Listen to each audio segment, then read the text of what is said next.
Good morning student. कल हमने माध्यमिक स्तर पर जो पाठ्यक्रम है सामाजिक विज्ञान का,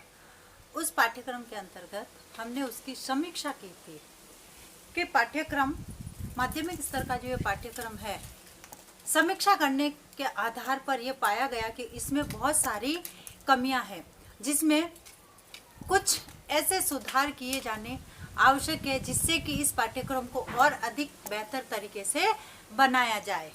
तो आज हम अपनी सोशल साइंस की क्लास में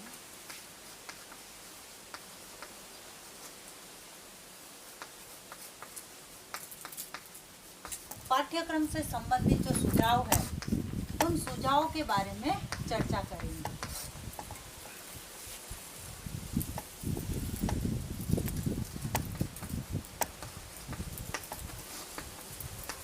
माध्यमिक स्तर पर प्रचलित पाठ्यक्रम हेतु सुझाव। यानी माध्यमिक स्तर पर जो सामाजिक विज्ञान का जो पाठ्यक्रम है, इसमें कौन कौन से सुधार किए जाने आवश्यक है। इसमें सबसे पहले है सामाजिक अध्ययन के पाठ्यक्रम के अंतर्गत जो शिक्षण के जो उद्देश्य है, शिक्षण के उद्देश्य।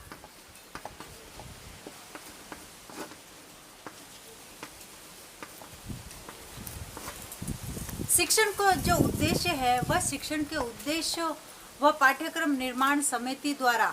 पूरी तरह मनन और विश्लेषण कर ही पाठ्यक्रम का निर्माण किया जाए, जिससे कि जो उद्देश्य निर्धारित किए जाते हैं, उन उद्देश्यों के आधार पर विद्यार्थियों में जो व्यवहारगत जो परिवर्तन है, वो व्यवहारगत परिवर्तन किए जा सके। उसके बाद दूसरा है पाठ्यक्रम निर्माण समिति में जो अनुभवी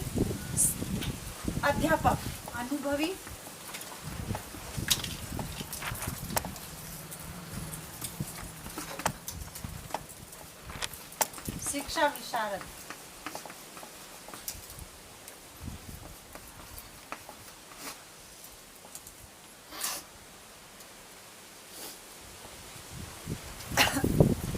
अनुभवी अध्यापक तथा शिक्षा विशारदों तथा जो शिक्षा शास्त्रियों है, उन शिक्षा शास्त्रियों को उचित प्रतिनिधित्व देने की व्यवस्था की जानी चाहिए, जिसके आधार पर उनके मार्गदर्शन में इस पाठ्यक्रम का निर्माण करवाया जाए या किया जाए। तीसरा है सामाजिक अध्ययन पाठ्यक्रम में विषय वस्तु जिन जिन विषयों से ली जाए, विषय वस्तु जिन विषयों से ली जाए, यानी जो पाठ्यक्रम है, जिन जिन विषयों से इस पाठ्यक्रम को लिया जाए, उसका प्रस्तुतिकरण एकीकृत और समन्वित ढंग से किया जाना चाहिए, न कि अलग अलग रूप में। अब चाहे राजनीतिक विज्ञान से लिया हो, चाहे अपने समाजशास्त्र से लिया हो, चाहे अर्थशास्त्र से लिया गया हो, यानी जो भी है, जो भी विषय वस्तु ली गई है, उसको एकीकृत और समन्वित किया जाकर व्यवस्थित ढंग से उसको एकत्रित किया जाना चाहिए, न कि अलग अलग रूप में। उसके बाद आता है पाठ्यक्रम में सैद्धांतिक और व्यवहारिक।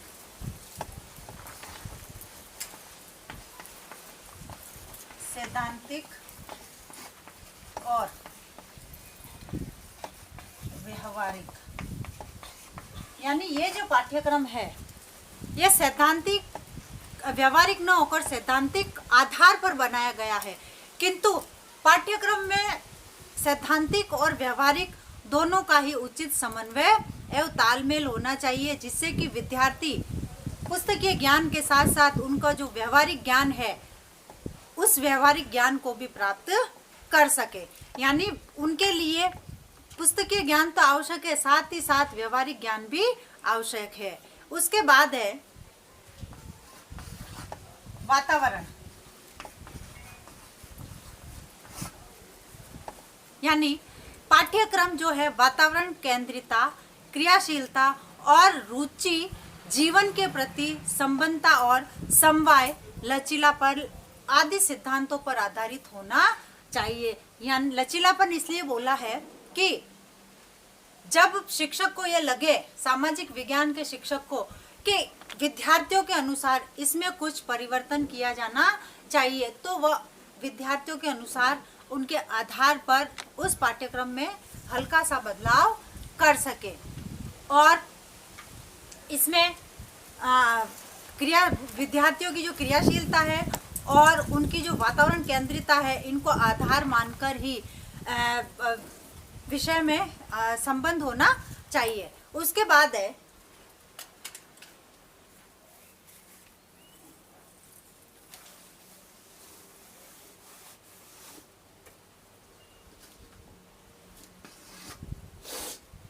फिर है विषय केंद्रित न होकर बाल केंद्रित होना चाहिए। पाठ्यक्रम बाल केंद्रित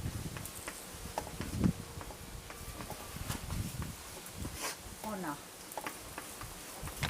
यानी ये जो पाठ्यक्रम है वह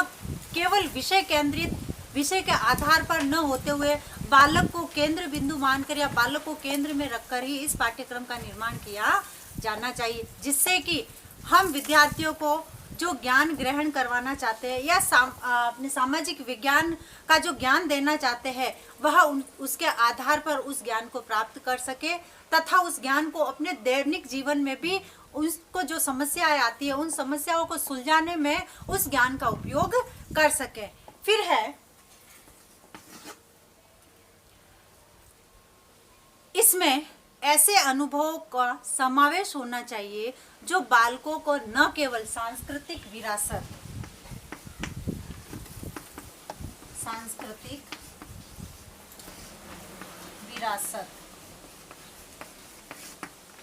जो बालकों को न केवल सांस्कृतिक विरासत से परिचित कराए, बल्कि उनको अपने चारों ओर की जो दुनिया है उस दुनिया के साथ साथ सामाजिक समस्याओं से अवगत कराए, समायोजन और प्रगति के कार्य में सहायक बनने में अधिक से अधिक समर्थ बना सके। यानी ये जो पाठ्यक्रम है, ये पाठ्यक्रम ऐसा होना चाहिए जो विद्यार्थियों को सांस्कृतिक विरासत से, हमारी जो सांस्कृतिक विरासत है, जो धरोहर है, उस धरोहर से परिचित करवाते हुए हमारे उनके जो आसपास की जो चारों ओर की जो दुनिया है उस दुनिया से भी अवगत कराए। और साथ ही साथ समाज में बहुत सारी ऐसी समस्याएं हैं उन समस्याओं से अवगत होना एक बालक के लिए, एक विद्यार्थी के लिए अनिवार्य है तथा उन समस्याओं से अवगत कराकर उन समस्याओं के प्रति समायोजन के वह उन समस्याओं में अपने आप को कैसे समायोजित कर सकते हैं और समायोजित करते हुए प्रगति के कार्य में सहायक बनने में अधिक से अधिक अपना समर्थन दे सकें। क्योंकि जब वह समाज से संबंधित समस्याओं को देखेंगे, सुनेंगे, तो वह उनको हल करने में, उनका निराकरण करने में अपना अधिक से अधिक योगदान देते हैं। इसलिए इस पाठ्यक्रम के माध्यम से विद्यार्थियों को उन सभी समस्याओं से अवगत होना चाहिए जो कि समाज से संबंधित है।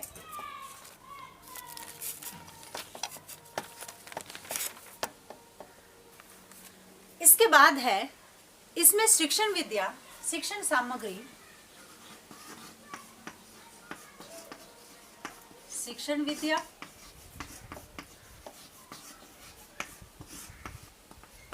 शिक्षण सामग्री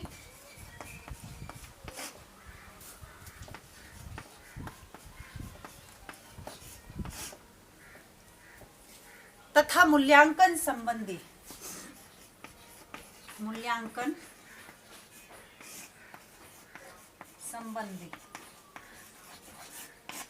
तथा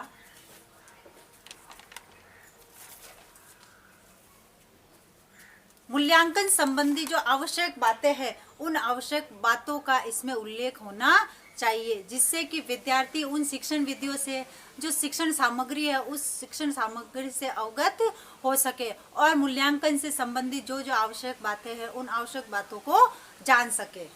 फिर है समय व साधन का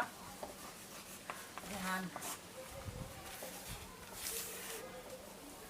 यानी ये जो पाठ्यक्रम है, इस पाठ्यक्रम में समय और साधनों को ध्यान में रखकर ही निर्मित किया जाना चाहिए, ताकि न तो बच्चों को यह पाठ्यक्रम बोझ लगे और न ही इसे समाप्त करने में या इसको पढ़ाने में जो शिक्षक जो होता है, अध्यापक होता है, उसको किसी भी प्रकार की या विशेष कोई कठिनाई का सामना करना पड़े। यानी पढ़ने वाले के लिए भी यह सरल होना चाहिए और पढ़ाने वाले के लिए भी यह ऐसा होना चाहिए जिसे कि वह रुचिपूर्वक पढ़ा सके और विद्यार्थी इसको रुचिपूर्वक पढ़ सके। इसके लिए जो इसमें साधन है, उन साधनों को ध्यान में रखा जाना आवश्यक है। उसके बाद है बच्चों की जो क्रियाशीलता है,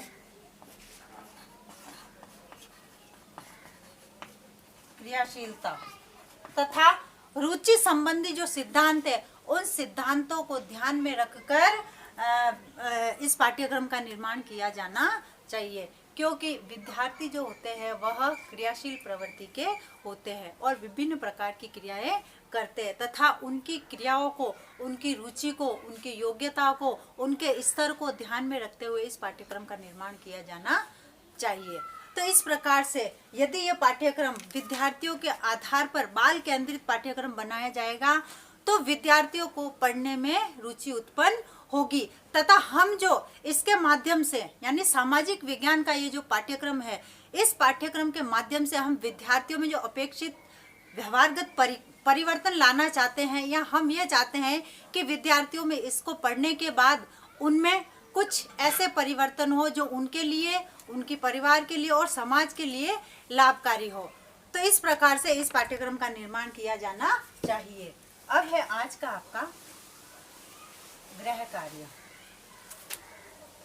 माध्यमिक स्तर पर प्रचलित पाठ्यक्रम हेतु सुझाव समझाइए।